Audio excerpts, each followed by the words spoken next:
dicari di 10 malam terakhir bulan Ramadan. Kita melakukan itu semata-mata ikhlas karena Allah Subhanahu wa taala. Nah, apa ganjarannya? Man qama Ramadhan, siapa yang mendirikan malam dalam bulan Ramadan imanan, penuh keimanan, wa ihtisaban, mengharapkan pahala di sisi Allah Subhanahu wa taala. Ghufira lahu ma taqaddama min dzambihi. Diampuni dosanya oleh Allah Subhanahu wa taala. Alhamdulillah, insyaallah setelah keluar dari Ramadan, iktikaf kita, berpuasa kita keluar sebagaimana kain putih yang kotor, yang terkena kopi, yang terkena tumpah, akan mesti cuci, putih kembali. Itulah kita nanti di sisi Allah Subhanahu wa taala. Amin.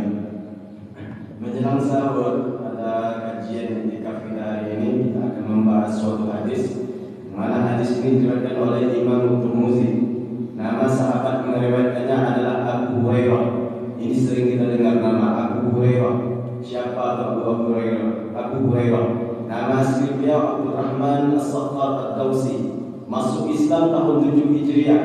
Berjumpa dengan Nabi, artinya bermulazamah dengan Nabi cuma 3 tahun atau 3 tahun lebih.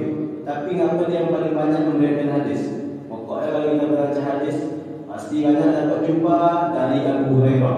Dari Abu Hurairah.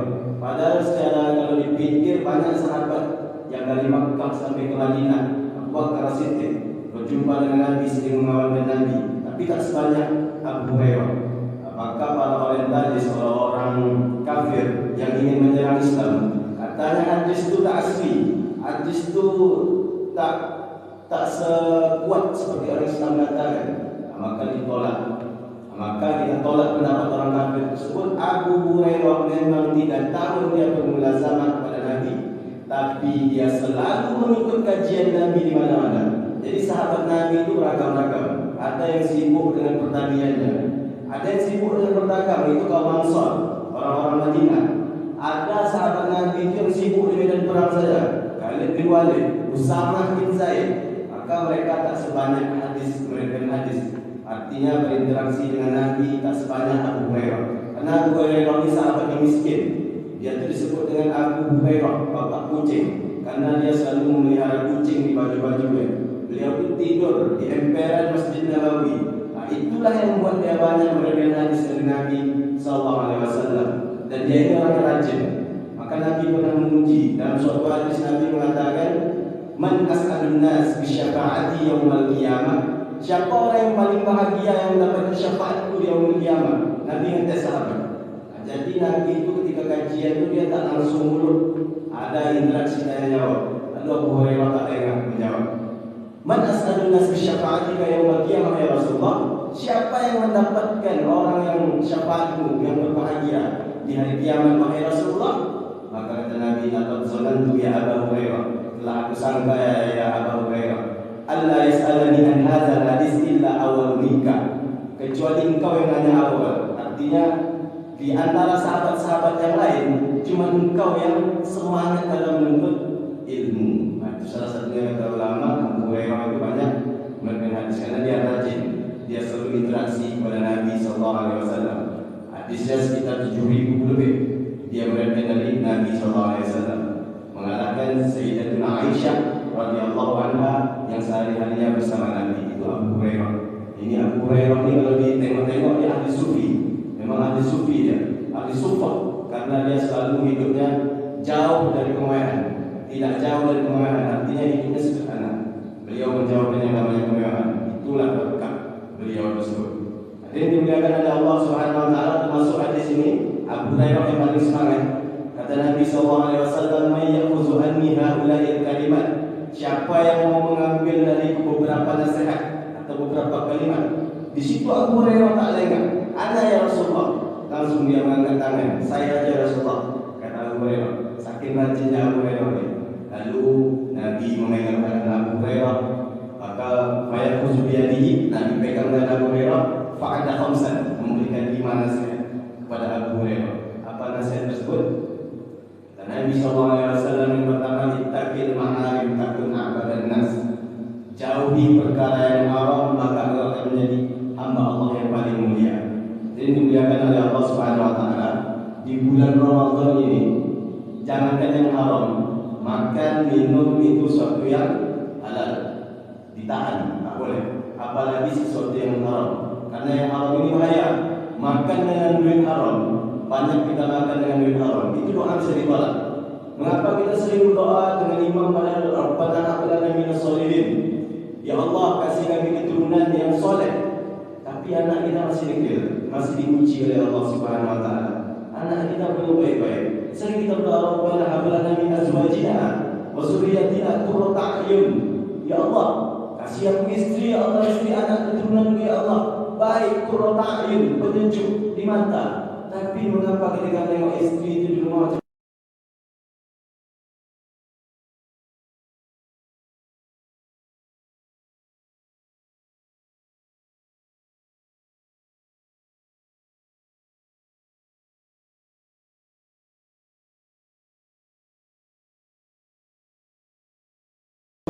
diriwayatkan oleh Imam An-Nawawi dalam kitab hadis Al-Baqi Nawawi, maka seorang itu berdoa, ya Rabb, berdoa dia. Maka kata Nabi, wa mat'amuhu haram, dia sering makan makanan yang haram. Wa mashrubuhu haram, dia minum dengan minuman yang haram. Wa ghudhiya bil haram, dia sering melakukan perkara yang haram. Fa anna yustajabu lah, bagaimana doa dikabulkan oleh Allah Subhanahu wa taala? Inti dari hadis ini, kalau orang sering makan minuman yang haram, maka doa bisa ditolak oleh Allah Subhanahu wa taala. Maka dimuliakan oleh Allah Subhanahu wa taala. Oh Ustaz, kami makan nasi, minum air putih, minum minuman yang sehat, teh, kopi, itu kan tak haram. Memang tak haram, tapi cara mendapatkannya apakah dengan cara yang halal atau tidak? Dan salah satunya juga, maka dikatakan bahwasanya ayyuma lahmin, setiap daging nabata min haramin, yang tumbuh dari haram, karena rogabi, maka neraka yang cocok untuk. Maka nasihat yang pertama ini penting dari Nabi SAW. Ittaqil maharim takun a'badan nas. Kau jauhi perkara yang haram kata Nabi, maka engkau menjadi hamba Allah yang paling mulia. Orang yang menjadi hamba Allah yang paling mulia taat dan dia menjauhi perilaku perbuatan-perbuatan yang haram. Maka ini nasihat yang pertama. Nasihat yang kedua kata Nabi SAW, warda bima qasamallahu laka takun aghnan nas. Ridha dengan apa yang telah Allah berikan, takun aghnan nas, maka engkau menjadi hamba Allah yang paling kaya. Maka orang yang kaya itu bukan yang banyak duit, bukan yang banyak jabatan. Banyak orang kaya, korupsi segala macam, masuk penjara. Mengapa dia tetap mengambil uang-uang yang bukan haknya, padahal tak kaya? Karena dia tak pernah ridha, tak pernah bersyukur dengan apa yang telah diberikan oleh Allah Subhanahu wa taala. Mengapa orang yang mengubah jabatannya tinggi, ambisi terus ambisi sampai dia itu lelah dan dia tak lelah ingin di atas terus. Nah, padahal kalau dipikir sudah dikasih jabatan bahagia, tapi dia merasa itu kurang, dia tidak pernah ridho dengan apa yang diberikan oleh Allah, maka dia tak pernah kaya. Maka kalau ada orang yang ridho, seberapapun rezeki yang dikasih Allah, dia merasa cukup, maka itulah nikmat dari Allah Subhanahu wa taala. Takun aghnan nas, maka itulah orang kaya. Allah berkata dalam hadis qudsi, Allah berfirman, oh Pak Ustaz, kenapa Allah berfirman hadis pula? Bukankah firman Allah itu Al-Quran? Maka hadirin dimuliakan oleh Allah Subhanahu wa taala, ini sedikit untuk nama-nama maklumat bagi kita. Firman Allah itu bukan hanya Al-Quran, tapi hadis qudsi. Maka hadis qudsi itu adalah perkataan Allah Subhanahu wa taala yang lafaznya itu Nabi Muhammad yang buat. Allah menfirmankan saja, tapi kalau Quran itu lafaz, ayat segala macam makna dari Allah Subhanahu wa taala. Maka Al-Quran itu bukan perkataan Nabi Muhammad SAW. Maka salah orang mengatakan Nabi itu ummi, tak pandai baca, tak pandai tulis. Tapi Al-Quran kata seindah itu. Tapi kalau diskusi itu firman Allah tanpa diwasitati Jibril, tanpa perantara Jibril, itu firman Allah yang merupakan diskusi. Tapi kalau Quran itu turunnya harus selalu perantara Jibril. Karena dimuliakan oleh Allah, hadis qudsi tak boleh kita bawa ke salat. Walaupun itu firman Allah. Kalau Quran harus kita bawa di salat. Kalau kita pegang Quran, salah satu juga perbedaannya harus kita dalam keadaan bersuci. La yamassuhu illa al-mutahharun. Tidak boleh kita menyentuh Al-Quran kecuali dalam keadaan bersuci. Sedangkan hadis qudsi tidak masalah. Dan Quran semuanya pasti sahih, mutawatir. Jangan hadis qudsi ada yang lemah. Ada yang kadang mengutuk juga dibuat-buat oleh orang. Dan dimuliakan oleh Allah Subhanahu wa taala. Allah berfirman dalam hadis qudsi, apa kata Allah Subhanahu wa taala? Wa in anta tarda bima qasama Allah wa in tarda bima qasamtu lak, kalau kau ridho dengan apa yang telah Allah berikan kepadamu, maka kata Allah Subhanahu wa taala, arahtu qalbak wa badanak, maka aku tenangkan hatimu wa badanak, badanmu aku tenangkan. Maka kalau orang ridho dengan apa yang diberi Allah, dia tak pernah merasa lelah. Rezeki itu ada saja, karena mencari dunia itu cukup dengan ridho dengan apa yang telah Allah berikan. Maka orang yang kaya itu adalah orang yang ridho kepada Allah. Ini sampai yang berapa saja? Sampai saat kita akan sampai sampai jam 4, masih ada 15 menit. Maka ini dimuliakan oleh Allah Subhanahu wa taala, kita harus ridho dengan apa yang telah Allah berikan kepada kita, apapun itu. Bahkan ada orang yang terkena musibah itu, terkena bencana, dia tak mengucapkan inna lillahi wa inna ilaihi raji'un. Itu orang awam kan. Ketika aku dikasih musibah, aku ucapkan alhamdulillah. Kan itu nikmat dari Allah. Karena dengan musibah ujian, maka itu akan meningkatkan iman. Kadang-kadang kita belum sampai, kita dikasih musibah, kita masih mengucapkan inna lillahi wa inna ilaihi raji'un.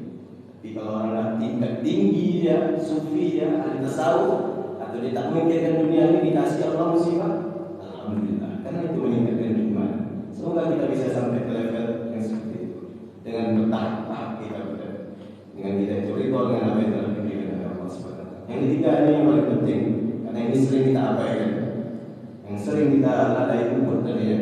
Maka kata Nabi SAW, muhasib bila jarika, berbuat baik kepada tetanggamu, tak kemungkinan, maka engkau menjadi orang yang mukmin. Hadis tentang tetangga itu semuanya Nabi mengkaitkan tentang mukmin, keimanan. Seolah-olah kalau tak berbuat baik terhadap tetangga bukan orang yang beriman. Nah, ini penting kita. Kadang kita ini hanya memikirkan hablum minallah, kita memikirkan tentang bagaimana hubungan kita dengan Allah, tapi tidak sedikit dari kita atau tidak banyak dari kita, hanya sedikit bagian dari kita yang tidak memikirkan hablum minannas, terutama pada tetangga. Itu bahaya pada tetangga. Walaupun kita sholat 5 waktu, sering sholat, tapi tak pernah bertegur kepada tetangga. Maka ingat kata Nabi SAW, la yadkhulul jannata, tak masuk surga. Siapa yang masuk surga ya Rasulullah? Apakah dia yang pemabuk? Apakah orang berzina? Tak masuk surga kata Nabi. Qatilur rahim, orang yang memutuskan tali silaturahim. Maka hadis tentang tetangga ini semuanya Nabi mengaitkan tentang keimanan. Kata Nabi SAW, laisa bil mu'min, dia tidak beriman. Siapa yang tidak beriman kepada Rasulullah? Allazi yashfa', perut kenyang, wajahuhu ja'iun ila jambihi, tangganya merasakan kelaparan di sampingnya. Banyak orang sekarang rumah tinggi beton, sampai pagar tak tahu lagi keadaan tetangga. Sedekah jauh-jauh sedekah, tapi tetangga tak pernah dibagikan berbuka puasa, lapar. Maka laisa bil mu'min, kata Nabi, dia tidak beriman. Allazi yashfa' wajahuhu ja'iun ila jambihi, tetangganya merasa kelaparan di sampingnya. Makanya ada hadis Nabi mengatakan, kalau buat sesuatu itu petik sayur, bola, banyakkan buahnya supaya dapat untuk mengasihi kepada tetangga. Tapi jangan dipahami tekstual. Nanti buat sayur, kasih buahnya ke tetangga, sayur tak ada kasih, itu salah. Maka itu anjurannya adalah untuk berbagi terhadap tetangga. Maka hubungan terhadap tetangga harus terperbaiki. Jangan sampai dapat bermusyawarah. Jangan sampai kegiatan kita itu mengganggu ketertiban atau ketenangan tetangga. Itu tak beriman juga kata Nabi.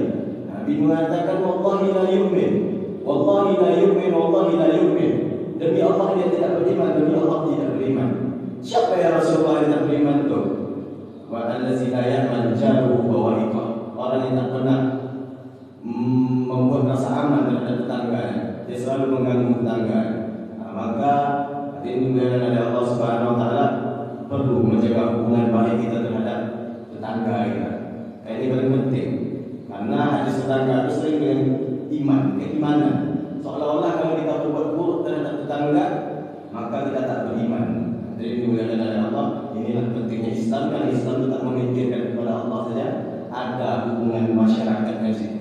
Maka kalau tujuan kita di masjid ini untuk meningkatkan silaturahim, betul terhadap tetangga-tetangga kita, terutama di kalangan masjid mujahidin. Yang keempat, ini juga sangat penting karena banyak diselingi oleh orang yang merasa dirinya berjihad tapi melakukan radikalisme.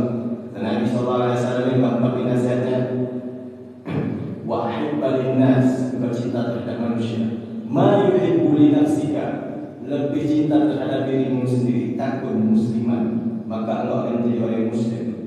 Hakikat orang Muslim adalah orang yang cinta terhadap orang lain, cinta terhadap sesama. Nabi Muhammad itu diturunkan pertama bukan disuruh dirikan sholat, bukan disuruh untuk membayar zakat, bukan disuruh untuk melakukan ibadah-ibadah lain. Tapi kata Allah Subhanahu wa taala, "Wa ma arsalnaka," tidak aku utus engkau wahai Muhammad, illa rahmatan lil alamin, kecuali untuk menebarkan kasih sayang di muka bumi. Itu Islam. Islam itu agama cinta. Al-muslimu man salima al-muslimun. Orang muslim itu adalah menyelamatkan muslim lainnya bilisanihi, dengan mulutnya, dengan lisannya, wa yadihi, dengan tangannya. Artinya dia tidak menyakitkan orang lain dengan mulutnya, dia tidak menggunjing, tidak menggibah. Dosa mulut banyak disebut Islam. Ada namimah, mengadu domba, ada riba, yang zikruka akhaka bima yaqra, menciptakan keburukan orang lain di belakang. Itu bahaya.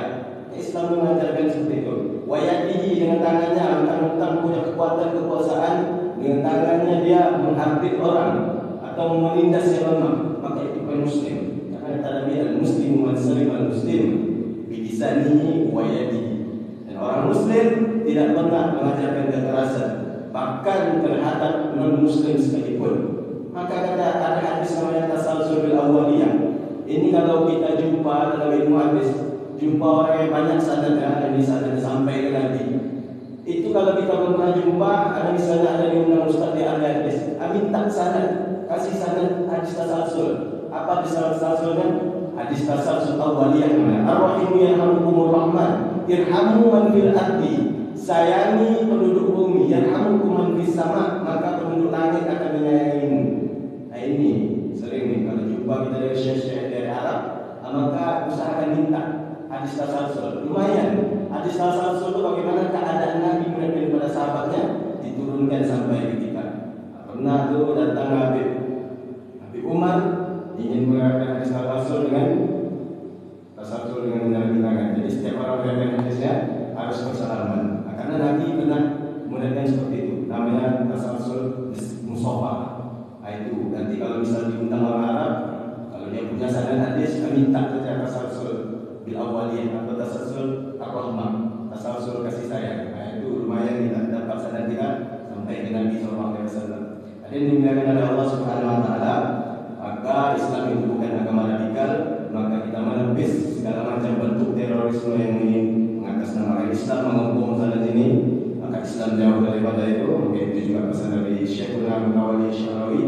Jika ada seorang pemuda yang ingin menghukum tempat maksiat, ada semangat Syekh, aku ingin menghukum tempat maksiat dengan Syekh, biar mereka mati biar mereka mati habis maksiat di tempat ini. Lalu Syekh Mutawalli Syarawi mengatakan, kalau kau bunuh mereka dalam keadaan maksiat, kemana mereka akan lari? Dengan bangga mulai menjawab, mereka akan lari ke neraka. Maka kata Syekh Mutawalli Syarawi, setan itu tujuannya memasukkan orang ke dalam neraka. Engkau ingin bunuh mereka dalam keadaan maksiat, dalam keadaan kafir, dan mereka masuk neraka, berarti kau dengan setan dengan tujuan yang sama, yaitu memasukkan orang ke dalam neraka. Maka dakwah yang diajarkan Azhar, terutama Ahlussunnah wal Jamaah, itu adalah dakwah dengan kasih sayang. Tidak perlu langsung menjudge seorang. Oleh maka kita dakwah kita santai saja dengan kasih sayang, kecuali ketika agama kita sudah diinjak, baru kita marah. Jadi dimuliakan oleh Allah Subhanahu wa taala. Nasihat Nabi yang terakhir, Nabi SAW, wala tuksiru dhahka, jangan kau banyak tertawa. Fa inna kasratut dhahki, sesungguhnya dengan banyak tertawa tumitul qalba, dapat mematikan hati. Nampak di berita, di Facebook, di TikTok, di Instagram, Palestina mengalami penyiksaan, tersiksa dengan tentara Israel. Tapi hati tak pernah merasa iba. Nampak saudara di Suriah kena bom, kena perang oleh ISIS, tapi hati tak pernah merasa iba. Nampak saudara di Rohingya, ini disiksa orang Islam, kenapa hati tak pernah iba? Atau kena musibah, tak pernah iba. Hati kita biasa saja. Bisa saja karena kita hidup kita banyak tertawa. Jadi kalau hati itu sudah mati, kenapa tanda hati mati? Kita banyak tertawa. Tertawa terbahak-bahak, itu dapat mematikan hati. Maka kalau kita tengok saudara kita di Palestina, tak ada rasa iba di hati kita. Itu bisa saja hati kita sudah mati yang kita banyak tertawa. Maka itu pesan Allah Subhanahu wa taala, wal yad'u qalila wal yabaku katsira, sedikit tertawa, banyak menangis. Andaikan Allah nampakkan kapan kita mati, misal kita ditunjuk Allah sehari lagi kau akan mati, seminggu lagi kau akan mati, sedikit pun gigi kita tak akan nampak di dunia ini. Artinya kita memikirkan kehidupan kita di akhirat. Kita tertawa sekarang karena kita tertawa kapan ajal kita, kapan ajal menimpa kita. Maka kita banyak tertawa. Maka pesan yang terakhir, wala tuksirut jangan banyak tertawa. Tapi boleh tak tertawa Pak Ustaz? Boleh. Maka tertawa itu boleh. Tapi sekedarnya saja. Jadi dimuliakan oleh Allah. Kalaupun ada yang ceramah tak ketawa, maka kadang kita merasa jenuh. Tertawa itu hanya sebagai untuk refreshing saja. Tapi kalau ceramah, kadang kalau tujuan orang, kadang mohon maaf tidak sesuai kalau ada orang bilang ceramah cari ustaz yang bisa buat lawak. Kalau cari ustaz yang bisa lawak, kalau bukan kita utamakan lucunya daripada ilmunya, mending undang orang stand up comedy. Itu lebih banyak kita tertawa. Tapi kalau undang ustaz, itu kita tengok bagaimana kita mendapat ilmu. Tapi yang cari lucu boleh, tapi jangan lucu menjadikan tujuan utama. Maka yang kita cari yang pertama adalah ilmunya. Kalau dia buat lucu itu bonus untuk kita, karena sebagai refreshing juga. Tapi kalau kita bilang ustaz dia harus yang lucu, tak perlu ilmunya, yang penting lucu tertawa kita. Maka kalau itu undang stand up comedy, jangan undang ustaz. Maka itu juga banyak lucu. Tapi kalau dia menggunakan ilmunya, dia bisa berlucu itu bonus bagi kita. Alhamdulillah. Tapi kalau misalnya dia tak berlucu, jangan salahkan ustaz yang bisa berlucu. Nah dia lebih mengutamakan ilmunya. Kajian dimulakan oleh Allah Subhanahu Wa Taala 5 pesan. Dan Nabi yang pertama dari ditakil maharin, akun abadan nas jauhi perkara yang haram. Maka engkau akan menjadi hamba yang mulia. Kata Nabi yang kedua bahwasanya waktu lima Rasulullah laka akun abadan nas, itu dengan apa yang Allah berikan, maka engkau akan menjadi hamba yang kaya. Kemudian wa'sin ila jarika takun mukminan, berbuat baik terhadap tetangga engkau akan menjadi orang mukmin. Wa'ibbalin nas ma yuhibbu li nafsih, lebih mencintai manusia daripada diri sendiri, takun musliman, maka engkau jadi muslim. Yang terakhir, wala tuksirut jangan banyak-banyak tertawa. Fa inna kasratul dhahki, sesungguhnya banyak tertawa betul kalau dapat mematikan. Maka kita ni di iktikaf ini dianjurkan kita banyak menangis di malam iktikaf ini. Menangis memikirkan dosa. Banyak orang yang dulunya sehat seperti di Al-Fatah, Al-Hum, Bang Nonet, itu sehat walafiat, sering dia tahajud, sering dia iktikaf malam. Tapi puasa tahun ini dia tak jumpa lagi sama kita. Itu yang kita nangiskan nanti. Sampailah kita di puasa besok. Walaupun sekarang kami sehat walafiat, umur tak ada yang tahu, ajar tak ada yang tahu. Maka kita akan menangis apakah kita bisa bertemu Ramadan, sedangkan keburukan kita masih banyak, dosa-dosa kita masih banyak. Kita tak terlepas dari dosa, siapapun itu, ustaz pun atau kiai pun dia tak terlepas dari dosa. Maka untuk menghapus dosa itu dengan menangis mengingat dosa kita kepada Allah, Allah akan ampuni kita. Cukup sekian yang bisa kami sampaikan, kebenaran